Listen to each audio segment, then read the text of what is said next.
ఉత్తర ద్వారం తీయడం అన్నది ఒక్క శ్రీరంగ క్షేత్రానికే ఉంది. అసలు నిజానికి మిగిలిన క్షేత్రాల్లో ఉత్తర ద్వారాలు తీయాలనే మాటలు లేవు. కాలక్రమంలో ఏమైందంటే అందరూ శ్రీరంగ క్షేత్రానికి వెళ్ళి ఇన్ని కోట్ల మంది ఉత్తర ద్వార ప్రవేశం చేయలేరు.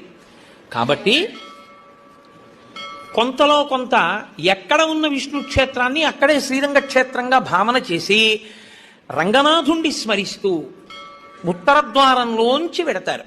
ఉత్తర ద్వారంలోంచి ఆ రోజున శ్రీ మహావిష్ణువు ఏమీ చెయ్యలేనివాడు, అన్ని విధాల ఇంకా అసలు నేను ఈశ్వర ఏమీ చెయ్యలేను, నువ్వే నాకు ఆధారం, నువ్వే నన్ను తీసుకుపో అన్నవాణ్ణి ఉత్తర ద్వారం తెరిచి తనతో ఓం నమో నారాయణాయ. హాయ్ ఫ్రెండ్స్, ముందుగా వైకుంఠ ఏకాదశి శుభాకాంక్షలు. సాక్షాత్తు మనం చూస్తున్నాం ప్రపంచంలోని అతిపెద్ద అద్భుతమైన గుడి శ్రీరంగం తిరుచిరాపల్లి. సాక్షాత్తు తిరుపతి నుంచి సుమారు 300 కిలోమీటర్ల డిస్టెన్స్లో ఉన్న అద్భుతమైన ఆ శ్రీరంగ క్షేత్రం దర్శిద్దాం రండి. మొట్టమొదటి వైకుంఠాన్ని దర్శించాలంటే ఎన్నో జన్మల పుణ్యఫలం కావాలి. అదిగో దర్శించండి.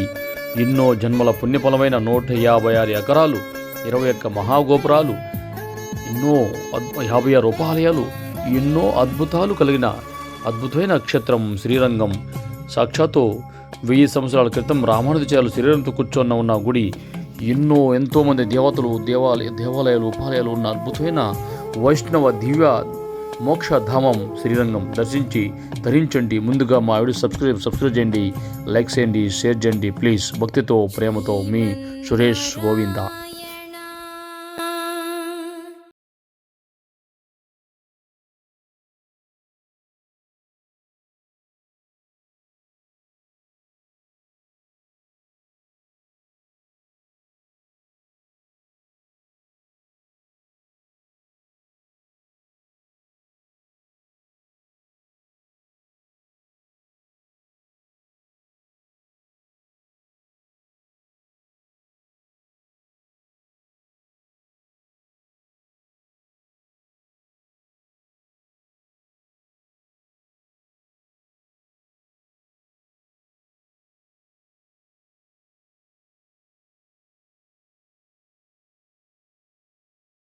శరణు